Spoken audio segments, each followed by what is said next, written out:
Halo semuanya, kembali lagi kita pada video pembelajaran untuk mata kuliah Pendidikan Anti Korupsi.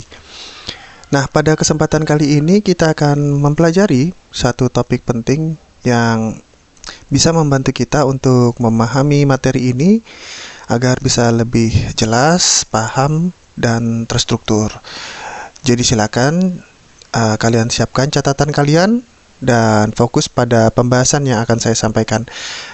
Semoga pembahasan kali ini dan penjelasan yang saya sampaikan dapat membantu kita semua untuk memahami topik yang sedang kita bicarakan. Oke, baiklah, yang akan kita bahas hari ini adalah peranan mahasiswa dalam mencegah korupsi.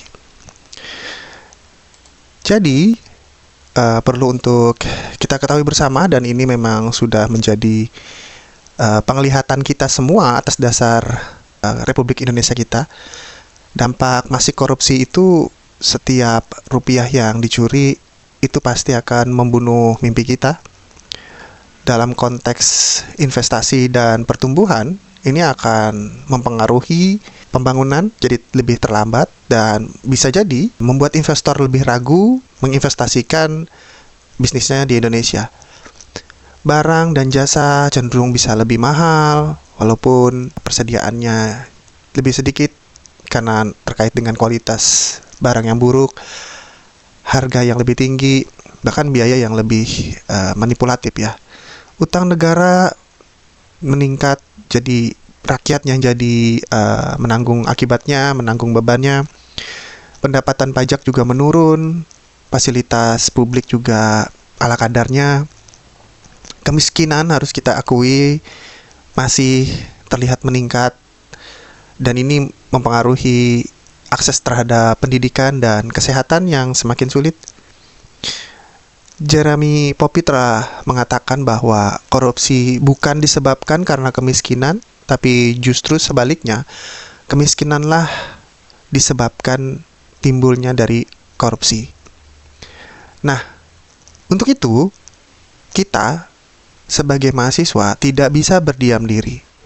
Untuk bisa melawan itu semua, kita perlu untuk mengatasi ini dari peran kita sebagai mahasiswa.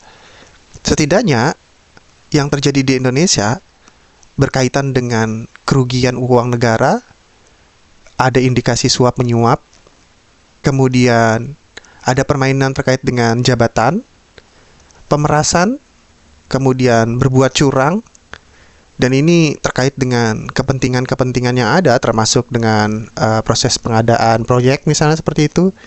Dan biasanya hal ini berujung kepada gratifikasi. Nah, ini memang salah satu hal yang harus kita ketahui. Banyak sekali yang harus kita pahami dari korupsi secara harfiah itu berkaitan dengan tindakan apa saja. Nah, kemudian Tan Malaka berkata, idealisme adalah kemewahan terakhir yang hanya dimiliki oleh pemuda.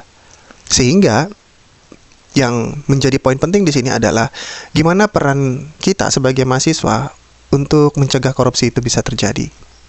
Setidaknya kita berusaha menolak tumbuhnya korupsi itu di Indonesia dengan peran kita sebagai mahasiswa. Nah, perlu untuk rekan-rekan mahasiswa ketahui, sepanjang perjalanan sejarah bangsa Indonesia, kita memiliki peran penting untuk mengubah situasi yang terjadi. Jadi, kita sebagai mahasiswa yang merupakan peserta didik ini punya tingkat intelektual, daya kritis yang tinggi, dan etika kita juga itu di bawah peran sebagai agen perubahan.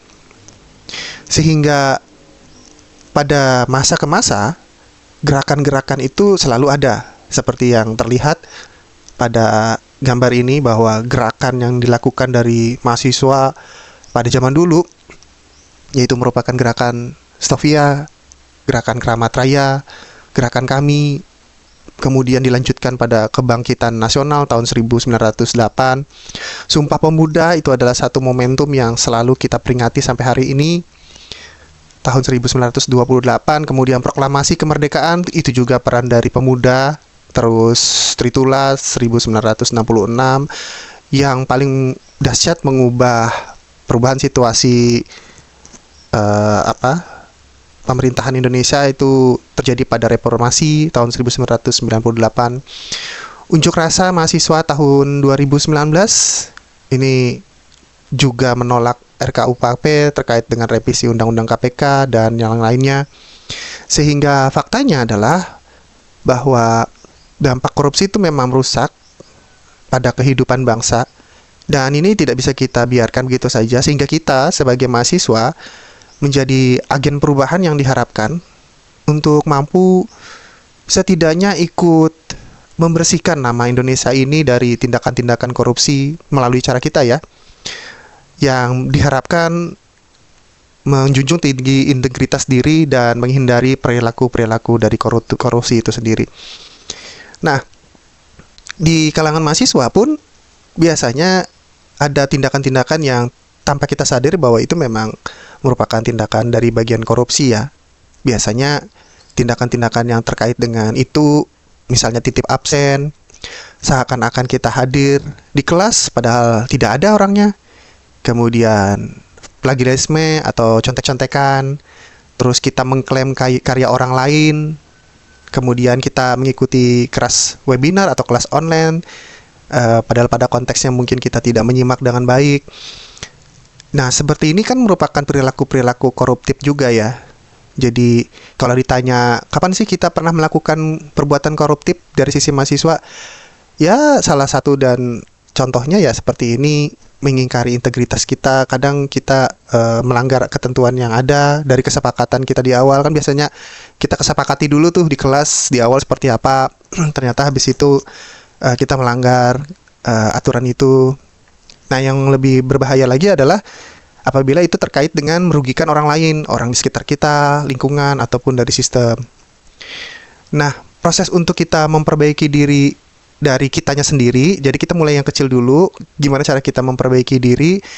Proses integritas itu terkait dengan perilaku kita sebagai mahasiswa. Contoh nih ya, misalnya ada satu mahasiswa bernama Tejo mendapatkan tugas mata kuliah yang harus dia ikuti.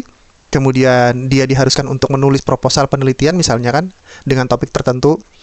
Terus Tejo menemukan ada satu proposal penelitian yang menurutnya sangat menarik di internet ya, ditemukan seperti itu. Kemudian Tejo mengambil salah satu dari bagian proposal itu tanpa mengutip sumbernya. Jadi dia mendapatkan itu dari tulisan orang lain, tapi dia tidak mengutip sumber resminya, sehingga dosen menganggap itu sebagai sebuah plagiasi. Dan pada akhirnya ya ketahuan dan Tejo mengakui kesalahannya dan meminta maaf. Lantas bagaimana untuk kita memperbaiki diri di saat kita berada pada situasi seperti ini? Jadi komitmen kita untuk berubah adalah kita, yang tadi dicontohkan di sini adalah si Tejo, itu akan mengerjakan ulang ya tugas penelitiannya itu, kemudian belajar bagaimana cara mengutip yang baik, sehingga nanti ia tidak perlu untuk dituduh sebagai plagiarisme, karena dia memang mengutip dengan kutipan yang benar. Nah, konsisten untuk menjaga integritas ini membuat kita pasti nanti akan berjanji untuk tidak melakukan lagi kan. Nah, ini harusnya kita bisa berlakukan di semua mata kuliah kita, seperti itu. Proses memperbaiki diri yang lain, misalnya kecenderungan untuk kita melakukan tindak koruptif di lingkungan tertentu misalnya. Dicontohkan, ada seorang mahasiswi namanya Tia, aktif di kegiatan kampus. Dia sering sekali ikut panitia untuk melaksanakan kegiatan-kegiatan di kampus. Nah, tapi Tia ini sering menemukan kasus berlebihan anggaran tuh. Jadi ketika mengajukan anggaran, ternyata anggaran yang digunakan itu tidak sesuai. Anggaran yang diajukan tuh misalnya lebih besar dari penggunaannya. Nah, lebihan dari dana yang diperoleh ini biasanya digunakan untuk acara bubaran kan, biasanya. Nah, Tia itu merasa hal itu sebenarnya tidak boleh terjadi, karena itu merupakan tindakan korupsi kan. Kalau mahasiswa seperti itu tindakannya, ya apalagi yang punya jabatan kemungkinan akan punya kesempatan seperti itu. Nah, sehingga peran kita untuk bisa mengatasi itu seperti apa? Jadi kita sebaiknya menyelenggarakan sesuatu yang sifatnya memberi kesadaran. Dicontohkan misalnya kita bikin event anti korupsi misalnya. Jadi dalam event kegiatan itu kita merencanakan beberapa karya tuh, misalnya lokakarya, seminar, seni budaya atau game seperti itu. Jadi pendekatannya itu lebih ke sosialisasi tentang anti korupsi.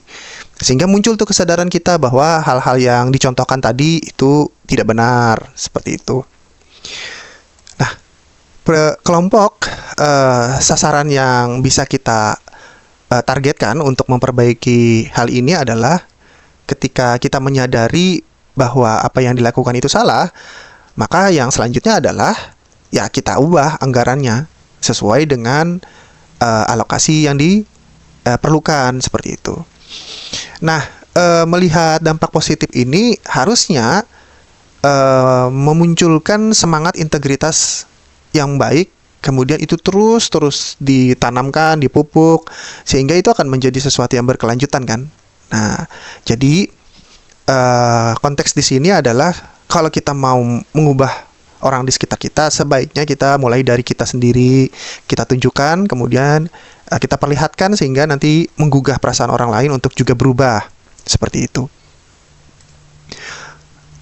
Kita juga, termasuk teman-teman yang menyimak video ini, bisa membangun integritas di lingkungan terdekat kita untuk bisa mengidentifikasi tuh apa saja contoh-contoh atau kegiatan-kegiatan yang berkaitan dengan koruptif atau korupsi.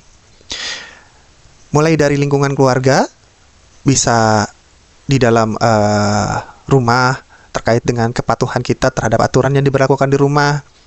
Kemudian jangan mengambil sesuatu yang bukan hak milik kita, walaupun itu ditaruh secara umum. Karena tidak ada ketentuan kalau itu dipakai secara umum misalnya, maka itu tidak boleh diambil untuk kepentingan pribadi. Nah, kalau di lingkungan kerja, pastikan bahwa fasilitas-fasilitas kantor itu dipakai untuk keperluan kantor, bukan untuk keperluan pribadi.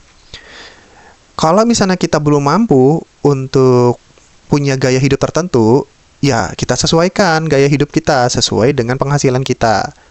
Jadi seperti itu. Nah, kemudian di lingkungan kampus juga perlu untuk menanamkan kedisiplinan. Saya pun berusaha untuk setidaknya tepat waktu pada saat mengajar, baik itu secara online maupun secara offline. Menginformasikan sesuatu kepada mahasiswa dengan sejelas-jelasnya. Memberikan informasi yang jelas kepada mahasiswa itu penting agar nanti mahasiswa mendapatkan kejelasan terkait dengan apapun, misalnya materi, misalnya informasi, penugasan atau apapun. Nah, sehingga kedisiplinan itu memang dibangun secara bersama-sama. Kita punya tanggung jawab yang bersama, punya perasaan untuk berbagi yang sama. Tanggung jawab ini ada di lingkungan dalam proses belajar mengajar. Nah, kalau untuk mahasiswa dalam lingkungan organisasi, pertanggungjawaban anggaran itu penting. Jadi setelah anggaran itu direalisasikan, dikerjakan, dilaporkan, nah laporan pertanggungjawaban itu harus sejelas-jelasnya. Kejujuran dalam melakukan pengerjaan tugas, pengerjaan ujian itu juga perlu dan harus. Di dalam kelompok, ketika kita ada tugas kelompok, pembagian tugasnya juga harus jelas. Siapa yang bertanggung jawab terhadap sesuatu hal dan hal yang lain, itu harus disepakati secara bersama-sama. Terus kepatuhan kita terhadap aturan-aturan yang diberlakukan oleh kampus. Jadi itu juga kita lakukan. Transparansi terkait dengan pendanaan kampus, beasiswa, sesuai dengan peruntukannya, sesuai dengan aturannya, sesuai dengan kebutuhannya, tidak diselewengkan oleh mahasiswa ataupun oleh institusi. Jadi hal ini terkait dengan proses yang kita lakukan dalam berkegiatan di kampus kita. Nah, kemudian kita bisa membangun integritas di lingkungan terdekat kita dengan mengikuti langkah-langkah seperti ini. Jadi ketika kita punya minat sesuatu hal yang kita sukai, kita identifikasi tuh kelompok sasarannya siapa. Jadi ketika kita ada di suatu kegiatan dan ingin mensosialisasikan gerakan anti korupsi, pastikan kelompok sasarannya siapa. Masalah integritas yang dihadapi di event itu, di kegiatan itu apa, kemudian tujuan kita apa. Tujuan yang jelas pasti kita mensosialisasikan anti korupsi kan. Nah, terus kita atur tuh perencanaannya, kita bentuk ASI-nya, kita bikin kontennya, apa medianya, kemudian bagaimana melaksanakannya. Setelah itu baru kita aksikan, kita laksanakan. Nah, setiap prosesnya kita butuh evaluasi. Oke, setiap proses yang sudah dilaksanakan kita tetap butuh evaluasi. Apakah sudah sesuai dengan sasaran? Apakah ketercapaiannya sudah sesuai target atau tidak? Atau ada hal-hal lain yang perlu untuk kita kembangkan? Ataukah ada kemungkinan salah sasaran atau sasaran yang berbeda? Nah, itu juga harus dilakukan. Pada intinya, ini akan berkaitan erat dengan pergerakan yang dilakukan oleh mahasiswa. Sejarah memanggil bahwa mahasiswa itu adalah sebuah atau community dari agen perubahan. Sejarah mencatat dengan tinta emas perjuangan mahasiswa dalam memerangi ketidakadilan. Jadi dinamika bangsa ini memang tidak lepas dari peran mahasiswa. Perjuangan tetap akan terus dilakukan. Ini akan tetap kita perjuangkan terus-terusan. Walaupun pada konteksnya korupsi tetap ada. Korupsi masih nyata terlihat jelas, tapi kita tetap terus bergerak. Dan mahasiswa tetap harus memandang bahwa korupsi itu adalah musuh utama bagi bangsa Indonesia. Setidaknya kita punya harapan untuk korupsi di Indonesia ini menurun lah, seperti itu. Banyak sekali aksi-aksi yang dilakukan terkait dengan itu. Seperti saya bilang tadi, kita tidak perlu juga demo berkoar-koar di pinggir jalan tidak jelas, tapi kita bisa tunjukkan melalui aksi yang lain, tapi dengan tujuan yang sama, yaitu adalah menentang Indonesia dan menentang dalam bentuk korupsi di Indonesia ya, seperti itu. Ini contoh aksi anti korupsi di Indonesia. Pengunjuk rasa yang tergabung dalam kelompok masyarakat sipil membawa poster, banyak sekali poster di sini untuk memperingati Hari Korupsi Sedunia tanggal 9 Desember tahun 2025. Nah, mereka menyoroti bahwa komitmen kita bersama untuk memberantas korupsi di bawah kepemimpinan Presiden Prabowo Gibran masih dinilai jauh dari janji kampanyenya pada tahun 2024 yang lalu. Ini merupakan foto-foto dari Republik Antara ya, jurnalis Antara Putra Akbar. Oke. Kemudian bentuk yang lain pun bisa kita lakukan. Misalnya kita kampanyekan fenomena misalnya cap palsu. Jadi misalnya ada cap palsu tuh di kampus terkait dengan kegiatan kemahasiswaan kan biasanya. Kalau ada kegiatan kemahasiswaan yang berkaitan dengan pihak ketiga biasanya untuk percetakan atau apapun, ada kepikiran untuk bikin cap itu biasanya tuh. Jadi tanpa disadari bahwa banyak mahasiswa yang berkegiatan itu membuat dan menggunakan cap palsu untuk mempermudah pengajuan dan pencairan dana yang diberikan oleh fakultas atau prodi misalnya seperti itu untuk kegiatan. Nah, hal ini terjadi karena dana yang digunakan terkadang tidak sesuai dengan proposal. Jadi berpengaruh kepada laporan pertanggungjawaban. Nah, kegiatan ini kan dilakukan oleh kampanye tim Adhikara di kampusnya. Nah, tim Adhikara berpendapat kebiasaan melakukan kecurangan di bangku kuliahan tersebut merupakan pupuk dari tumbuhnya bibit korupsi sehingga harus diberantas. Ada lagi tuh kegiatan yang lain yang terkait dengan mempromosikan atau mensosialisasikan anti korupsi, tapi dengan gaya yang lebih santai. Berdasarkan survei yang dilakukan oleh sekelompok mahasiswa, ditemukan bahwa hampir 80% responden pernah melakukan plagiasi. Alasannya ya memang demi menyelesaikan tugas dengan tenggang waktu yang mepet, biasanya kayak gitu. Jadi deadline lah, seperti itu. Nah, namun ketika ditelusuri lebih lanjut, ternyata perilaku negatif ini dipengaruhi karena kegiatan-kegiatan yang tidak produktif, seperti kecanduan gawai, yang mengakibatkan kita menganggap enteng tugas yang diberikan, sehingga manajemen waktu kita jadi bermasalah. Nah, ini buruk untuk kita lakukan, sehingga kita kepikiran untuk melakukan plagiarisme. Ini kampanye berisikan sosialisasi tentang anti plagiarisme lah. Jadi kita lihat di sini mereka bikin kampanye tentang anti plagiarisme, penyebaran sumber-sumber informasi yang kredibel, tata cara mengutip, hingga tips-tips mengerjakan tugas itu dilaksanakan di kegiatan ini sambil ngopi-ngopi santai gitulah ceritanya. Nah, ada juga tuh bikin film. Jadi bentuknya macam-macam ya, cara kita untuk mensosialisasikan anti korupsi dari sisi mahasiswa. Nah, mahasiswa biasanya ada kegiatan lomba tuh, lomba anti korupsi yang diikutin tuh. Jadi ada beberapa dari mereka yang bikin jingle.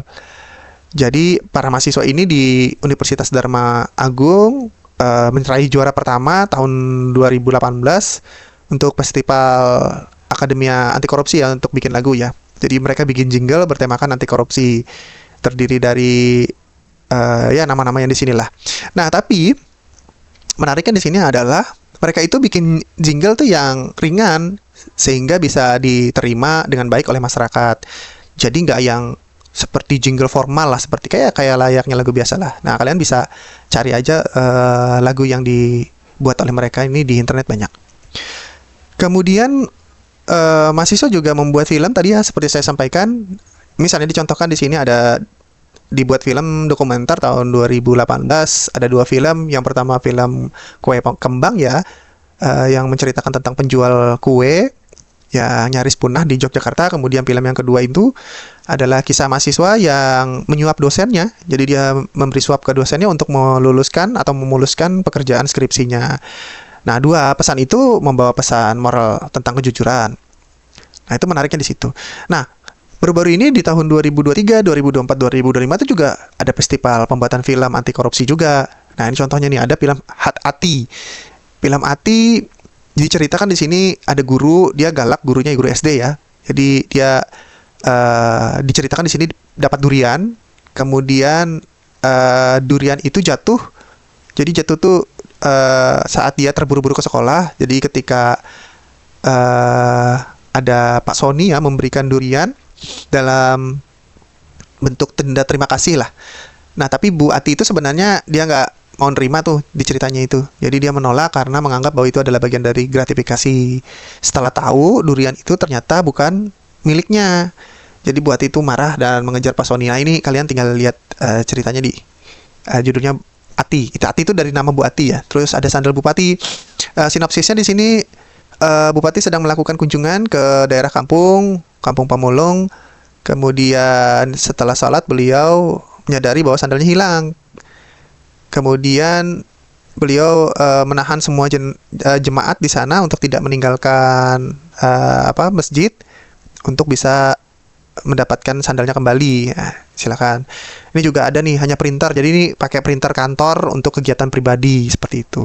Ada lagi tuh banyak tuh film-film yang dibuat untuk sosialisasi anti korupsi ya.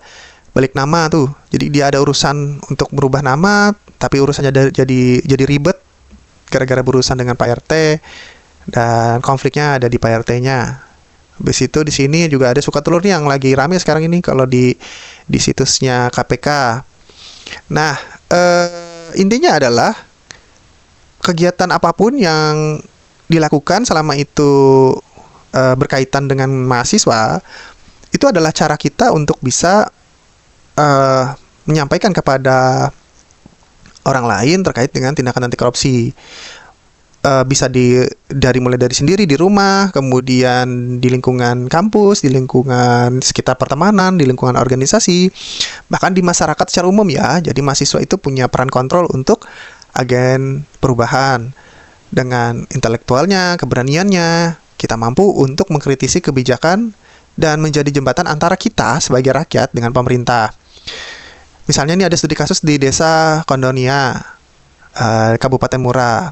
Ada pengelolaan dana desa di tahun 2016-2017 itu kurang transparan. Nah, ada mahasiswa tuh, kelompok-kelompok mahasiswa untuk demo di sana dan berdialog dengan perangkat desanya di sana untuk bisa menuntut transparansi dan evaluasi dari pemerintah desa. Hasilnya, pemerintah desa mengakui bahwa itu terjadi kesalahan dan berjanji untuk mengelola dana jadi lebih baik lagi.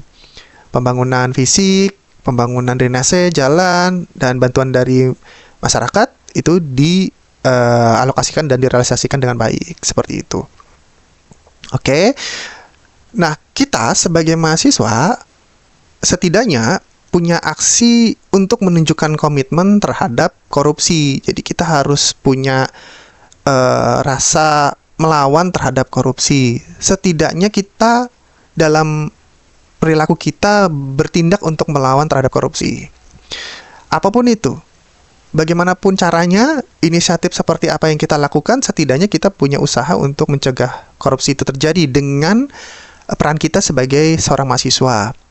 Karena kita, mahasiswa, adalah agen perubahan dan juga berkaitan dengan kontrol sosial karena status kita sebagai seorang mahasiswa. Mahasiswa berusaha untuk mengkampanyekan dan menyeimbangkan antara integritas dan kejujuran di kampus. Setidaknya itu yang bisa kita lakukan sebagai seorang mahasiswa karena itu peran kita sebagai seorang mahasiswa. Oke?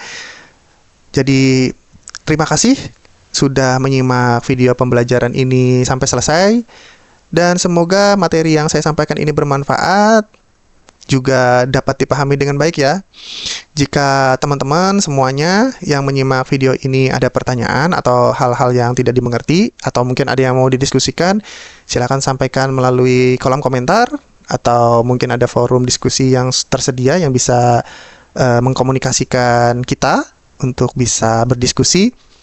Jadi sampai bertemu di video pembelajaran berikutnya. Wassalamualaikum warahmatullahi wabarakatuh. Terima kasih.